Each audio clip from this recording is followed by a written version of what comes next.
Another day, another mini vlog. Today nga ay magluluto tayo ng ating ulam worth 50 pesos only. Dito tayo sa mga tipid-tipid lang muna na ulam para magkasya ang ating budget sa isang buwan. Meron nga tayo ditong sardinas at saka yung ating miswa. Yung sardinas natin ay sa grocery store po binili, kaya 24 pesos lang. Kapag binili mo po yan dyan sa mga sari-sari store, sa mga suking tindahan sa malapit sa atin, yan po ay around 30 pesos na siguro. Kami kasi ay nag-grocery nung nakaraan, kaya 24 pesos lang kapag dun ka bibili. Tapos, meron tayo ditong miswa na ang isang balot ay 6. So, 2 balot yung ilalagay natin, kaya 12 pesos naman. Plus, yung ating mantika, tsaka yung ating bawang, and yung ating malunggay naman ay libre na, kaya ayan, kulang-kulang 50 pesos lang po. Yung ating magic sarap naman ay konti lang naman yung nilalagay ko. Tapos, yung ating asin. Didiskartehan mo na nga lang kapag nandito ka sa Pilipinas para talagang kakain kayo araw-araw na medyo masustansya naman. Diba yung sardinas is good for our body rin? Tapos meron pang malunggay. Grabe kasi pati yung isda ngayon sobrang mahal. Buti nga yung karne ay nag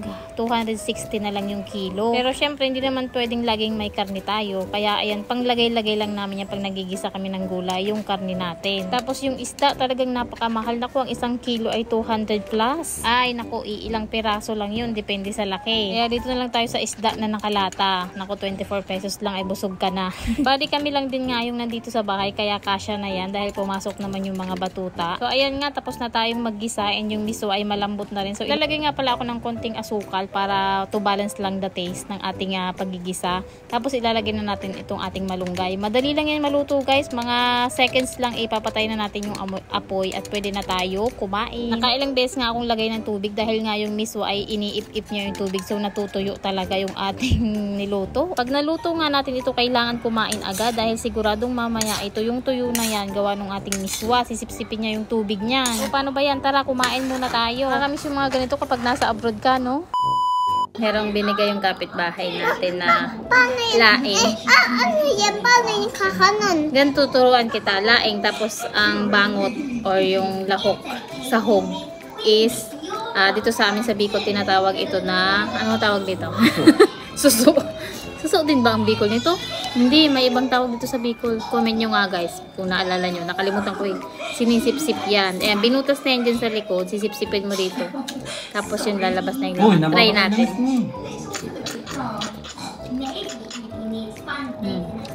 Diba? Ikaw, try mo. Sip-sipin. Gusto mo? Ayun na, lumabas na. Tatanggalin mo yung matigas. Meron yung matigas. Harap. Ito pa.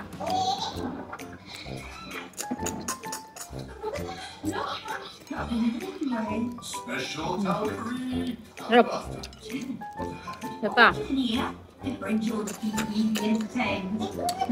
Harap. Ang dami. Thank you sa kapitbahay.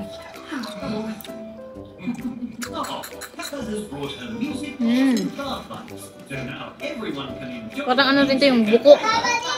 Meron din dito sa Bicol tinatawag na buko. Parang malaki yung shell. Pag maulan, maraming ganon sa mga puno. Nakakit sa puno. Huwag na walang ganon. Halago na.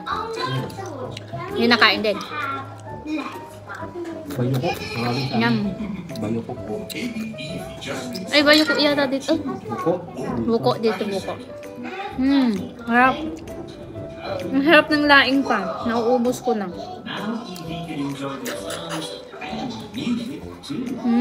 Harap. Iba ang aking hihigo. Aba, hinihigip mo? Buhay. Buray. Buhay na suso. Buhay nga. Buray ka. Ha? Buray. Ano? Harap. Naubos ko harap. Tapos may kanin. Tapos lain. Grabe. Hindi tataba. Ang sarap. Tapos yung lain mo. Ito lang ulam. Kumain ka? Ayaw mo? Harap. Hindi makati. Harap ng paggaluto.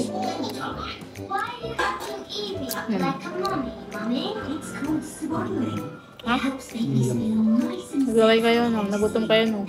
Pag umuwi kayo sa Bicol, makakatay ba ng ganito? Ang tawag sa inyo ng ganito. Unang panahon nga, 'di ba, hindi pa naman uso yung mga panglinis na mga nabibili diyan sa tindahan ng mga branded. Ito talaga yung mga ginagamit natin noon na effective din naman kahit papaano. Ngayon ay marami nang nagsulputan ng mga product na panglinis, pero dito pa rin talaga ako sa Clorox. Anong tawag sa inyo nito? Chlorine.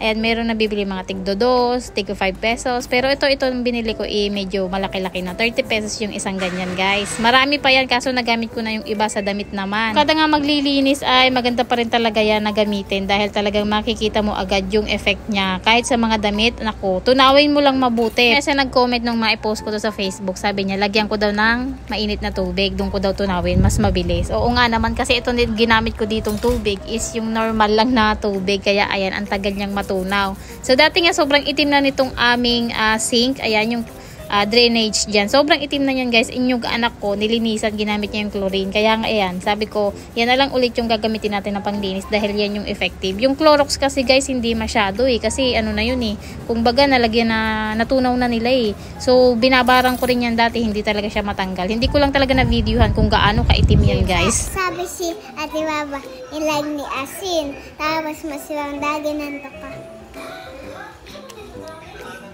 Ano ba yan? Tawag yan? Lemon. Lemon. Nangangasi mo ko sa yung kalamansi kinakain. Masarap. Pero nung bata pa kami, kumakain talaga kami ng kalamansi. Binapalatan namin yun, tapos sinasasaw namin sa asin. Ang hilig namin dyan dati kung nang ganyan kumain. Pati siya, ang hirap pakainin ng batang to. So ayan ang ginawa namin, nagbato-batopik na lang kami at kapag talo ako ay susubuan ko siya. Kapag talo naman siya ay pupukpukin niya daw ako nitong bote. Madaming ang cheche-boreche seremonyas bago mo masubo at mapaubos yung pagkain. Pero kailangan mong tiyagain kasi pag hindi ay talagang mamamayat. Apakapihikan ba naman sa pagkain ng batang to? After nga natin kumain ay may mga dumayo naman dito pero kapitbahay lang naman yan. Kapatid ko at saka yung bayaw ko na sa Sabado night daw sila. Sabado night pero linggo na ngayon.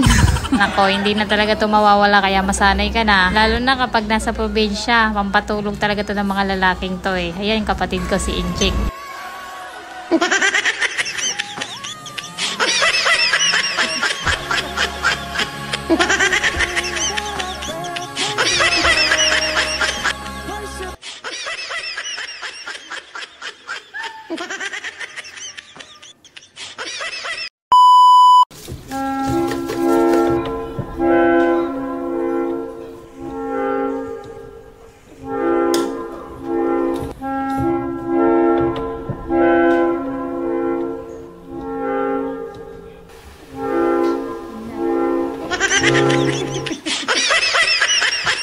Ito yung hindi mo makikita kapag pumunta ka sa Hong Kong.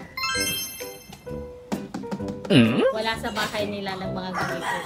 Yung iniinom namin doon is pinapakulo po. Yung galing sa gripo, papakulungin, tapos papalamigin yun yung magiging inumin na tubig. Walang mga refilling station ng water doon. Yung mga distilled mineral water, wala po. Yung mga naka-bottle meron. Pero yung ganito na magre-refill, wala.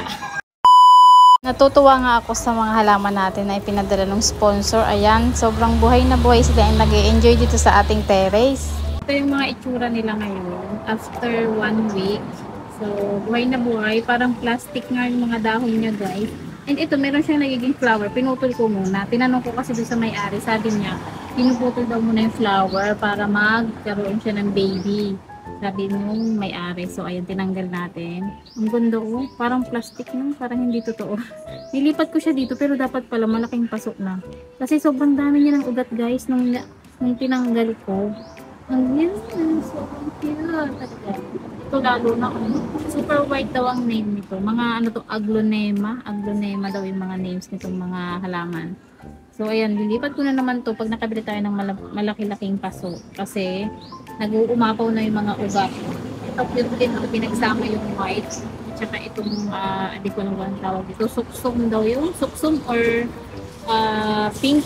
Diba? Ito, ano, Stardust. Stardust ba yun? Kalimutan ko yung mga name nila, guys. Kaya, buhay na buhay naman sila dyan. Nag-i-enjoy sila. And ito yung mga luma nating tanim dito. Kalahi din niya ito guys. Mas cute lang itong tingnan. Kalahi din niya yan. And yung mga binigay naman sa atin, ayan, buhay naman siya. Pero ito nagtanggal ako ng mga dahon kasi naninilaw siya. So wala ng mga dahon ngayon. Pero buhay naman na yan. Hindi lang pwede silang diligan palagi kasi mabubulok or aamagin yung mga ugat. So once a week lang natin yung didiligan. Ito naubos na yung dahon. Yung isa patanggal na ulit. Dilaw na. Pero marami naman ang ugat yan guys. Siguro magsisibol na rin yun ng bagong dahon. Ito meron ng isa pang dahon na sumisibol. Ang tagal magdahon pala niyan. Grabe. So ano yung mga halaman natin dito guys. Ang ganda nito. Nagdahon na naman. Ang kintab ng bago niyang dahon. No? Hindi ko naman yung pinanasan. Tapos yung isa ko nag-i-enjoy din dito. Meron na rin siyang bagong dahon na papalabas. So ang dami na natin tanim dito. May isi-share ko sa inyo guys na ginagamit ko sa mukha na super ganda at super effective. Hindi talaga kayo magsisisi dito. Plus 268 pesos. Sobrang dami ng laman po. Ayan siya. T-shell. Sobrang dami na itong ingredients. Meron siyang vitamin C. May hyaluronic acid na sobrang kailangan ng face natin. Tsaka yung niacinamide and vitamins. Ito daw ulit-ulit. So, ayan, malapit ko na nga yung maubos. Ayan na lang yung laman niya. Kaya, i-share ko na sa inyo. And, ilalagay ko yung link dito sa comment section kung saan ko nabili. Hindi po ito sponsor, ha. And, may nagtatanong kung paano siya gagamitin. So, pag gabi po, pagkatapos natin maghilamos, malinis na yung ating muka, ipapahid nyo po itong isang ganito lang. Kukunin nyo. Tapos, ayan, i-open nyo to. Iikot nyo lang na ganyan. Na-open yun, then, squeeze nyo sa muka. Pati liig nyo para pantay. Sobrang ganda talaga ng product na to. 1 month ko pa lang siyang ginagamit pero sobrang grabe na yung effect niya sa face ko. Triple whitening na rin kasi to guys. And kahit mga boys pwede rin gumamit nito. And yung isang ganito, sobra na siya sa face. So nilalagay ko rin siya sa neck. And dito sa aking balat. Ayan yung mga siko-siko, yung mga tuhod-tuhod. Kasi ang dami na kasi ng isang pack. Pwede mo nga 2 beses gamitin umaga tsaka gabi. Tapos, bawat pack niya rin ay makikita mo na yung kanyang expiration date. Nilagyan nila dyan. Ayun. Pati yung mismong box. Ayan, 2027 pa. And binili natin to last month. Ayan, moisturizing serum siya. Grabe, perfect talaga to para sa ating mga girls. Huwag pabayaan ng sarili ha. Wala pang 300 pesos yan. Bili na. So, ayun lang. Sana nakatulong yung video. Don't forget to like and share. Ang ganda niya. Try mo na rin.